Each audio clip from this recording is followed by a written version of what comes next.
Israel അമേരിക്കയ്ക്ക് പണി കൊടുക്കാൻ ഒരുങ്ങുകയാണ്.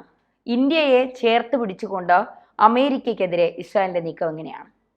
ശരിക്കും പറഞ്ഞാൽ ഇസ്രായേൽ അമേരിക്കയ്ക്ക് നേരിട്ടല്ല പണി കൊടുക്കുന്നത്. ഇവിടെ എന്താ സംഭവിക്കുന്നത് വെച്ചാൽ ഡൊണാൾഡ് ട്രംപ് എന്ന് പറയുന്ന അമേരിക്കൻ പ്രസിഡന്റ് ഓരോ സമയത്തും നിലപാടുകൾ മാറ്റി മാറ്റി എടുത്തുകൊണ്ടിരിക്കും. നമുക്കറിയാം, ട്രംപ് അധികാരത്തിലെത്തിയപ്പോൾ അദ്ദേഹത്തെ ആദ്യം സന്ദർശിച്ച ലോക നേതാവ് എന്ന് പറയുന്നത് ബെഞ്ചമിൻ നെതന്യാഹു എന്ന് പറയുന്ന ഇസ്രായേലിന്റെ ഭരണാധികാരിയാണ്. അപ്പോൾ ഇവർ തമ്മിലുള്ള ബന്ധം കണ്ടപ്പോൾ ചേട്ടനും അനിയനുമാണോ എന്ന് എല്ലാവരും കരുതി അല്ലേ. പക്ഷേ പിന്നീട് ഇപ്പോൾ കാലം കുറെ കഴിഞ്ഞപ്പോൾ ട്രംപ് നെതന്യാഹു അറിയാതെ ചില നീക്കങ്ങൾ നടത്തുന്നു. അതായത് ഇറാൻ എന്ന് പറയുന്ന രാജ്യം വളർത്തി വലുതാക്കിയ ഭീകര സംഘടനകളാണ് എന്നും ഇസ്രായേലിന് ഭീഷണി സൃഷ്ടിച്ചുകൊണ്ടിരുന്നത്. ഇതേ സംഘടനകളെ വളർത്തി വലുതാക്കിയപ്പോൾ സംഘടനകളെല്ലാം ഇല്ലാതാക്കിയത് അമേരിക്കയും ഇസ്രായേലും ചേർന്നാണ്. പക്ഷേ ഇപ്പോൾ ഇറാൻ ആണവ ആയുധങ്ങൾ നിർമ്മിക്കുന്നു, ആ മേഖലയിലേക്ക് മുന്നേറുന്നു എന്നൊക്കെ ഇസ്രായേൽ പറഞ്ഞിട്ടും അമേരിക്ക മൈൻഡ് ചെയ്യുന്നില്ല. മാത്രമല്ല, ഇസ്രായേൽ അറിയാതെ അമേരിക്ക അവരുമായിട്ട് ചില ചർച്ചകളൊക്കെ നടത്തുന്നു.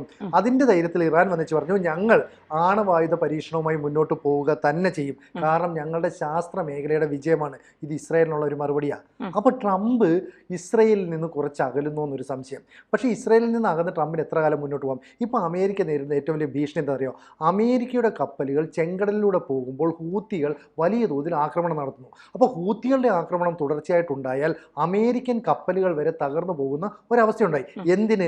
ഇസ്രായേലിൻ്റെ തലസ്ഥാനം ടെൽ-അവീവിലേക്ക് വരെ ഈ ഹൂത്തികൾ ആക്രമണം നടത്തി. പക്ഷേ ഇസ്രായേലിൻ്റെ പ്രതിരോധ സംവിധാനങ്ങൾ എന്ന് പറഞ്ഞാൽ ലോകോത്തരമായതുകൊണ്ട് അതിനെ തടുത്തു നിർത്തി. പക്ഷേ അപ്പോഴൊന്നും അമേരിക്ക ഒന്നും മിണ്ടിയില്ല. മാത്രമല്ല, ഗസയിലെ ജനങ്ങളെ മുഴുവൻ ഒഴിപ്പിക്കുമെന്നും അവിടെ ഒരു ടൂറിസം കേന്ദ്രമാക്കി മാറ്റാൻ ആലോചിക്കുന്നതൊക്കെ ട്രംപ് പറഞ്ഞു. അങ്ങനെ ഗസക്കാരെ മുഴുവൻ ജോർദാനിലേക്കും ഈജിപ്തിലേക്കും മാറ്റുന്നു എന്ന് പറയും. ഇവിടെ എങ്ങും ഒന്നും സംഭവിക്കുന്നില്ല. പക്ഷേ ഇസ്രായേൽ വല്ലാതെ ഒറ്റപ്പെടുന്നതിൻ്റെ ഒരു ഭീഷണി നേരിടുന്നുണ്ട്. ഇതിനിടയിലും ഇന്ത്യക്ക് പഹൽഗാം ആക്രമണമൊക്കെ ഉണ്ടായപ്പോൾ ആദ്യം വിളിച്ച നേതാക്കളിലൊന്ന് നെതന്യാഹുവാണ്. അപ്പോൾ കാലങ്ങളായിട്ട് ഇന്ത്യയുമായിട്ട് ഇസ്രായേലിന് വലിയ ബന്ധമുണ്ട്. അത് വ്യോമ മേഖലയിൽ, പ്രതിരോധ മേഖലയിൽ എല്ലാം ഉണ്ട്. നമുക്കറിയാം, ഈ പറയുന്ന പാകിസ്ഥാൻ നമുക്കെതിരെ ഒരു ആക്രമണം നടത്തിയപ്പോൾ അന്ന് കുന്നിന്റെ മുകളിലേക്കൊക്കെ കയറി അന്ന് GPS ഒക്കെ കൊടുത്ത സഹായമാണ്. അപ്പോൾ ആ രീതിയിൽ ഇസ്രായേൽ നമ്മളുമായിട്ട് നല്ല ബന്ധമാണ്. പക്ഷേ നമുക്കും ഇപ്പോൾ ഇസ്രായേലിനോട് ഒരു സഹതാപമുണ്ട്. ട്രംപ് നമ്മുടെ കൂടെ നിന്നിട്ട് പെട്ടെന്ന് കളം മാറ്റി പാകിസ്ഥാനൊപ്പം ചേരുന്നു. യുദ്ധം നിർത്താൻ ഞാൻ പറഞ്ഞിട്ടാണ് ഇന്ത്യ കേട്ടത്, ഇരു രാജ്യങ്ങളുമായിട്ടുള്ള ട്രേഡ് നിർത്തുമെന്നൊക്കെ ഞാൻ ഭീഷണിപ്പെടുത്തി. ഇതൊക്കെ ട്രംപ് പറഞ്ഞു. നമ്മളൊന്നും തിരിച്ചു പറയാൻ പോയില്ല. പക്ഷേ ഇപ്പോൾ നമ്മൾ പറയുന്നുണ്ട്, നമ്മുടെ അവിടെ ഈ യുദ്ധം നിർത്താനോ അല്ലെ അടി നിർത്താനായിട്ട് മൂന്നാമതൊരു രാജ്യം ഇടപെട്ടിട്ടില്ല. അപ്പോൾ ട്രംപ് എന്തിനാണ് ഈ പൊങ്ങച്ചം പറയുന്നത്? ഇതുപോലെയാണ് നാളെ ഇസ്രായേലിന് വേണ്ടി എന്തെങ്കിലും നിലപാടെടുത്തിട്ട് ഞങ്ങൾ പറഞ്ഞിട്ടാണ് ഇത് ചെയ്തത്, ഞങ്ങൾ ചെയ്തിട്ടാണ് ഇതെന്നൊക്കെ പറയും. അപ്പോൾ ഈ ഡൊണാൾഡ് ട്രംപ് എന്ന് പറയുന്ന ലോക നേതാവിന് ബിസിനസ് മാത്രമേ താല്പര്യമുള്ളൂ, സ്വന്തം രാജ്യത്തിൻ്റെ വികസനം മാത്രമേ താല്പര്യമുള്ളൂ. അപ്പോൾ ഇന്ത്യയുടെ പോലെ ഇസ്രായേലിൻ്റെ പോലെ ഒരു സ്ട്രോങ് നിലപാട് അവർക്കില്ല. എപ്പോൾ വേണമെങ്കിലും ആടിക്കളിക്കാവുന്ന നിലപാട്.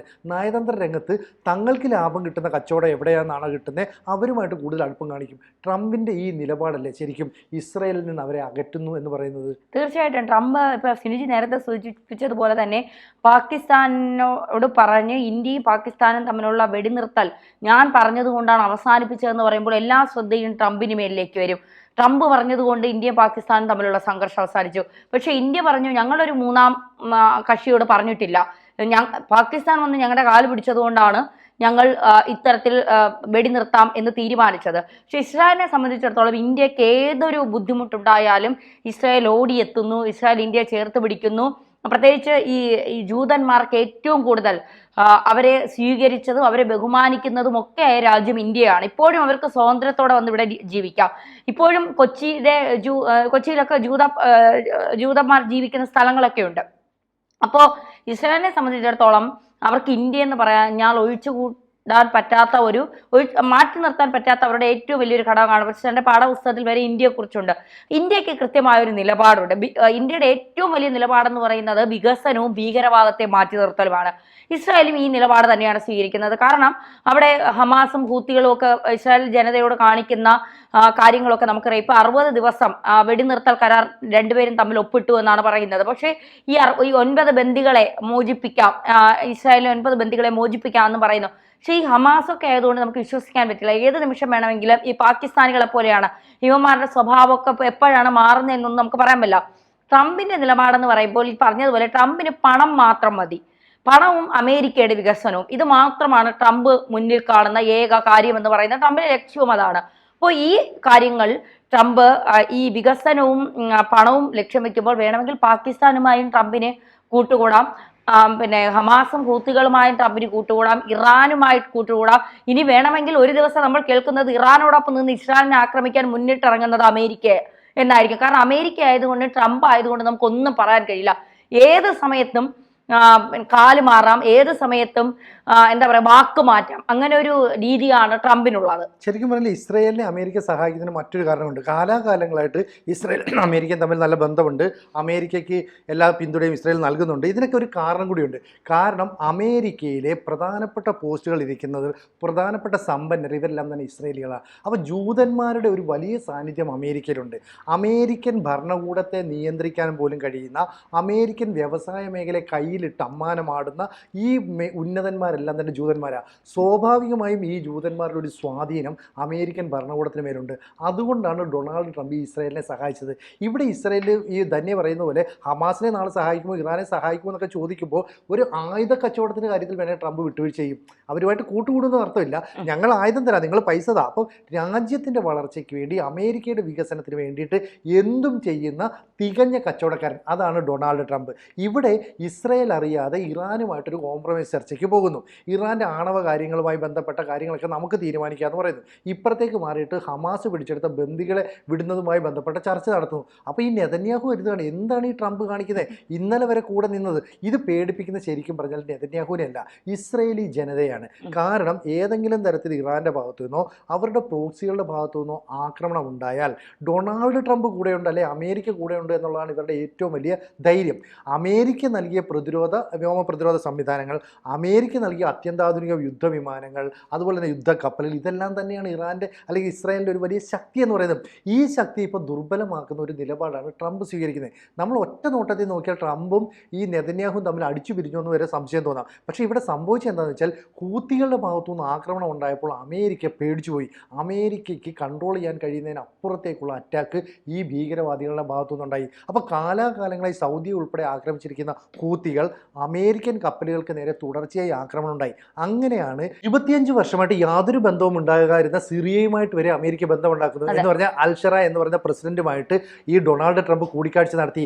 ഇതിന് പിന്നിൽ തുർക്കിയുടെ പ്രസിഡന്റായ എർദോഗൻ ഉണ്ട്, അതുപോലെ തന്നെ മുഹമ്മദ് ബിൻ സൽമാൻ രാജകുമാരനുണ്ട്. ഇവരൊക്കെ ഉണ്ടെന്ന് വെച്ചു. പക്ഷേ എന്തിനാണ് അമേരിക്ക ഇത്തരം കൂട്ടുകൂടൽ? അതാണ് ഞാൻ നേരത്തെ പറഞ്ഞ ഹൂത്തികളുമായിട്ടുള്ള ഒരു വെടിനിർത്തൽ കരാർ, അനൗദ്യോഗികം. അതായത് അമേരിക്കയുടെ കപ്പലുകളെ ഒരു കാരണവശാലും ഹൂത്തികളോ മറ്റ് ഭീകര സംഘടനകളോ ആക്രമിക്കരുത്. നിങ്ങൾ ലോകത്ത് ഏത് രാജ്യത്തിനെതിരെ ഭീകരവാദം വളർത്തിക്കോ ആക്രമണം നടത്തിക്കോ ഒരു പ്രശ്നമില്ല, ഞങ്ങളെ തൊട്ടുപോരുത്. അപ്പോൾ ട്രംപ് നിലപാട് മാറ്റിയുണ്ടോ? സ്വന്തം നിലപാട്, സ്വന്തം രാജ്യത്തിൻ്റെ രക്ഷ മാത്രം. അപ്പോൾ ഇസ്രായേലിൻ്റെ അടുത്ത് നേരത്തെ പറഞ്ഞു ഗസയിലെ മുഴുവൻ ആളുകളെയും നമുക്ക് ഒഴിപ്പിക്കാം, എന്നിട്ട് അവിടെ ഒരു ടൂറിസം കേന്ദ്രമാക്കാം എന്നൊക്കെ പറഞ്ഞ ഇതേ ട്രംപ് തന്നെയാണ് ഇപ്പോൾ നിലപാട് മാറ്റിയത്. അതുകൊണ്ട് ഇപ്പം നമ്മൾ കേൾക്കുന്നത് എന്താ, ഗസയിലെ കവാടം തുറന്നു, അതുകൊണ്ട് തന്നെ ഇസ്രായേൽ അനുവദിച്ചുകൊണ്ട് മരുന്നും ഫുഡ് വെള്ളം എല്ലാം കൊണ്ടുവരുന്നു, അപ്പോൾ പ്രശ്നങ്ങളെല്ലാം തീർന്നു. പ്രശ്നമൊന്നും അവസാനിച്ചിട്ടില്ല. ഈ പ്രശ്നങ്ങളൊക്കെ മങ്ങി എന്ന് നമുക്ക് തോന്നുന്നത് ഇന്ത്യയും പാകിസ്ഥാനും തമ്മിൽ വലിയ പ്രശ്നം ഉണ്ടായപ്പോഴാണ്. അപ്പോൾ ലോകത്തെ എല്ലാ രാജ്യങ്ങളുടെയും ശ്രദ്ധ പിടിച്ചു പറ്റാൻ മാത്രം കഴിവുള്ള രാജ്യമാണ് ഇന്ത്യ.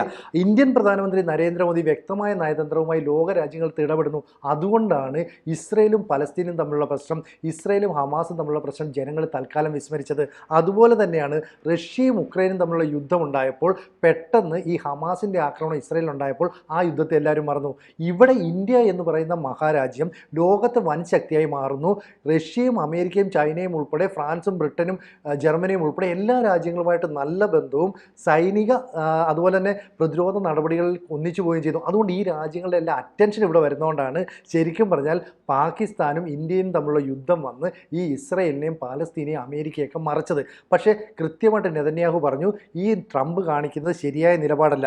ട്രംപ് ശരിക്കും പറഞ്ഞാൽ തീക്കൊള്ളി കൊണ്ട് തലചൊറിയുക. കാരണം ഈ നെതന്യാഹുവിനെ ഒറ്റപ്പെടുത്തിയാൽ അമേരിക്കയിലെ ജൂത വിഭാഗം ഈ ട്രംപിനെതിരെ തിരിയും. വേണമെങ്കിൽ ട്രംപിനെ തന്നെ പുറത്താക്കാൻ കഴിയുന്ന അത്ര പവർഫുള്ളായിട്ടുള്ള ആളുകൾ ജൂത മതക്കാരായിട്ട് അമേരിക്കയ്ക്കുള്ളിലുണ്ട്. അതുകൊണ്ട് തൽക്കാലം ഈ നിലപാടൊക്കെ സ്വീകരിച്ചാലും ട്രംപും ഇനി നെതന്യാഹുവും തമ്മിലൊരു കൂടിക്കാഴ്ച അടുത്ത് തന്നെ ഉണ്ടാകും. അങ്ങനെ ഉണ്ടാകുമ്പോൾ പറയും ഞങ്ങൾ ഇസ്രായേലിൻ്റെ കൂടെ ഉണ്ട്, നിങ്ങൾക്ക് ഞങ്ങൾ ഒരു $100 ബില്യൺ കൂടെ ആയുധം തരാം, അല്ലെ $100 മില്യൺ സഹായം തരാം. അപ്പോൾ ഇപ്പുറത്തേക്ക് മാറിയിട്ട് ഇസ്രായേലിൻ്റെ കൂടെ നിൽക്കും. അപ്പോൾ ഇസ്രായേലിനെ കൈവിട്ടു എന്ന് പറയണ്ട, എന്തായാലും ഇന്ത്യയുടെ പിന്തുണ ഇസ്രായേലിനും ഉണ്ട്, ഇസ്രായേലിൻ്റെ പിന്തുണ ഇന്ത്യക്കുണ്ട്. ഇവിടെ ട്രംപ് കാണിക്കുന്ന ഒരു ഞാണിന്മേൽ കളി അങ്ങനെ മാത്രം കരുതിയാൽ മതി. ഇസ്രായേലിനെ അങ്ങനെ ഒറ്റപ്പെടുത്താനൊന്നും ട്രംപ് തയ്യാറാവില്ല. ട്രംപ് അല്ലെങ്കിൽ ഈ പറയുന്ന ഇസ്രായേലി ജനത ഭയപ്പെടുന്ന പോലെ ഒന്നും അമേരിക്കയുടെ ഭാഗത്തുനിന്ന് ഉണ്ടാകുന്നില്ലെന്നും നമുക്ക് പ്രതീക്ഷിക്കാം. തീർച്ചയായിട്ടും.